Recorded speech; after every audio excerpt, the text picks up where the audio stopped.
விஜய் பேசியிருக்காரு சார், எப்படி பாக்குறீங்க சார்? எல்லாருக்கும் அவருடைய கருத்து இருக்குண்ணா. அவருக்கு அவருடைய கருத்து சுதந்திரம். அரசியலுக்கு வர்றாங்க, மக்கள் முன்னாடி நடிகர் விஜய் அவர்கள் அவருடைய கருத்தை வைக்கட்டும். ஒன்றிய அரசு வரேண்ணா, அதுக்கு ரெண்டாவது வரேங்கண்ணா. ஸோ நீட்ட தேவை பொறுத்தவரை அவருடைய கருத்து என்ன இருக்கோ சொல்லட்டும். அது உதாரணத்துக்கு தேசிய ஜனநாயக கூட்டணிக்குள் இருக்கக்கூடிய பார்லிமெண்ட் கட்சிக்கும் நீட்டை பற்றி மாற்று கருத்து இருக்கு. அது ஒரு ஆரோக்கியமான அரசியல்ல எல்லா கருத்துக்களும் இருக்கட்டும், அதை பத்தி பிரச்சனை இல்லை. அதே நேரத்தில் பாரதிய ஜனதா கட்சி நீட்டினுடைய எங்களுடைய ஆதரவு இன்னும் வலிமையாக நாங்கள் வைத்திருக்கின்றோம். காரணம் ஸ்டாட்டிஸ்டிக்ஸ் நம்பர். நீட்டில் யாரெல்லாம் பாஸ் ஆகிருக்கிறாங்க, எத்தனை பேர் போயிருக்கிறாங்க நீங்கள் பார்த்தீங்கன்னா நம்பர் பொய் சொல்ல போகிறது இல்லை. ஆனால் நாங்கள் ஆதாரத்தின் அடிப்படையில் நீட்டை சப்போர்ட் பண்ணுறோம். ஆதாரத்தின் அடிப்படையில் நீட் யாருக்கும் எதிரானது இல்லை என்பது 2016 ஒரு ஆண்டும் கூட புரிவாது. 2000 இந்த வருஷம் எடுத்துக்கங்க, 59% pass mark, highest pass percentage இந்த last 5 years. All India toppers தமிழ்நாட்டிலிருந்து. போன ஆண்டை போல இந்த ஆண்டும் அதிகமாக நீட்டு மாணவர்கள் அரசு பள்ளியிலிருந்து அரசு மருத்துவக் கல்லூரிக்கு போக போறாங்க. நாங்கள் திரும்ப திரும்ப கேட்கறது, இன்னைக்கு சட்டப்பேரவையில் 2-3 முறை திராவிட முன்னேற்ற கழகத்தினுடைய அரசு நீட்டை எதிர்த்து தீர்மானம் கொண்டு வந்திருக்காங்க. ஒரு வெள்ளை அறிக்கை கொண்டு வர்றதுக்கு என்ன பிரச்சனைன்னு தான் நாங்கள் கேட்கிறோம். தீர்மானம் கொண்டு வரும் பொழுதே நீட்டுக்கு 10 ஆண்டுகள் முன்பு, நீட்டு வருவதற்கு 10 ஆண்டுகள் முன்பு எத்தனை பேர் அரசு மருத்துவக் கல்லூரிக்கு தனியார் மருத்துவக் கல்லூரிக்கு போனாங்க, யாரு, ஒரு டேட்டா. நீட்டு வந்த பிறகு எத்தனை பேர் போனாங்க. நீட் 2016 கிட்டத்தட்ட உங்களுக்கு நான் 15-16 பார்த்தீங்கன்னா 10 வருஷம் ஆயிடுச்சுங்கண்ணா. ஸோ இந்த 10 ஆண்டுகளுக்கான டேட்டா, இதுக்கு முன்பு 10 ஆண்டுகளுக்கான டேட்டா கொடுத்தா பிரச்சனை முடிஞ்சுதேனா? இல்லைங்க, இங்கே பாருங்க, டேட்டாவை பாருங்க, நீட்டு வந்த பிறகு சரியில்லை, ஓபிசி சமுதாயம் போல, எஸ்சி எஸ்டி சமுதாயம் போல, பிற்படுத்தப்பட்ட மக்கள் போகல, பழங்குடியின மக்கள் போல அப்படின்னா கொண்டு வாங்க. இல்லை, அந்த டேட்டா நம்மகிட்ட இருக்கு. இல்லை, இதை மாநில அரசு டேட்டாவே கொடுக்காம வண்டி ஓட்டிட்டு இருக்காங்க. அதனால் ஒரு அரசியல் கட்சி தலைவர்கள் தங்களுடைய சொந்த கருத்தை, தங்களுடைய கருத்தை சொல்லும் முன்பு எப்பவுமே ஒரு சயின்டிபிக் பேசிஸ்ல ஒரு கருத்து சொன்னாங்க அப்படின்னாங்கன்னா அந்த அரசியல் நிலைத்திருக்கும்.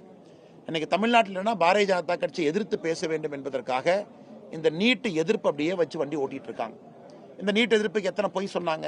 ஒரு கையெழுத்தில் நீக்கிடுவோம், இப்படி நீக்கிறோம், அப்படி நீக்கிறோம். இந்தியாவில் எல்லா இடத்திலும் இதுவரை நீட்டை ஏற்றுக்கிட்டாங்க. இன்னைக்கு பாரதிய ஜனதா கட்சி எதிர்க்க வேண்டும் என்கின்ற ஒரே காரணத்திற்காக மம்தா பானர்ஜி நீட்டை எதிர்க்கிறாங்க. ஆனால் மம்தா பானர்ஜி அவர்கள் 7 ஆண்டுகள் நீட் எதிர்க்கலையே. 2017 மம்தா பானர்ஜி எதிர்த்தாங்களா, 18 எதிர்த்தாங்களா, 19 எதிர்த்தாங்களா?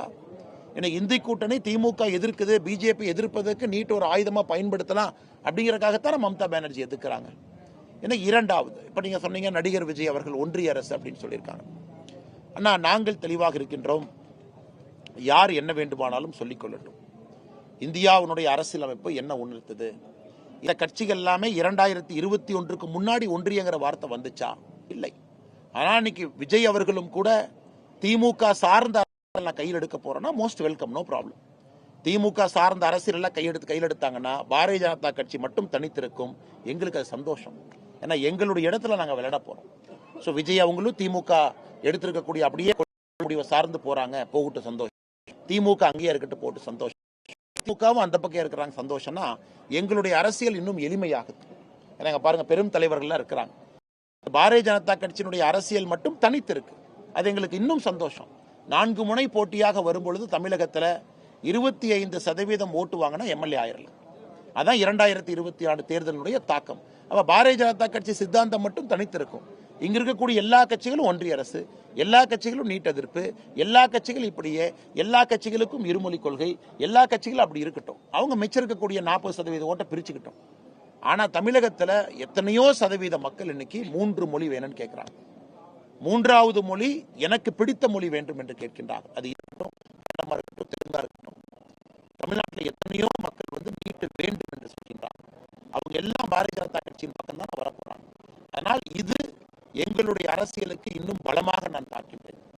விஜய் அவர்களாக இருக்கட்டும், தொடர்ந்து திமுக சார்ந்த அவர்கள் எடுக்க எடுக்க எடுக்க தமிழகத்தில் பாரதிய ஜனதா கட்சிக்கு உட்பட்ட எங்களுடைய வாக்கு, எங்களுடைய அங்கீகாரம் இருக்கக்கூடிய மக்களுடைய எங்கள் மேல் வைக்கை, எங்களுக்கு அது ஆதரவா வந்துகிட்டு தான் இருக்கும். அதனால் இது அரசியல் கட்சி தலைவராக நீங்க விஜயோட கமெண்ட் என்னன்னு கேட்டீங்கன்னா நான் வரவேற்பேன்னு தான் சொல்லுவேன். ஏன்னா எங்களுடைய அரசியலுக்கு அது நல்லது, அது எங்களுடைய கட்சி வளர்ச்சிக்கு அது நல்லது தான். ஆனால் ஒரு சாதாரண மனிதனாக அந்த கருத்தை பார்த்தீங்கன்னா அது சரியில்லாத கருத்து என்று சொல்லுவேன். இன்னும் கொஞ்சம் சயின்டிபிக் டேட்டாவை பார்த்து அவங்க சொன்னாங்கன்னா, பேசினாங்கன்னா சிறப்பாக இருக்கும் என்பது எங்களுடைய கருத்துங்கண்ணா.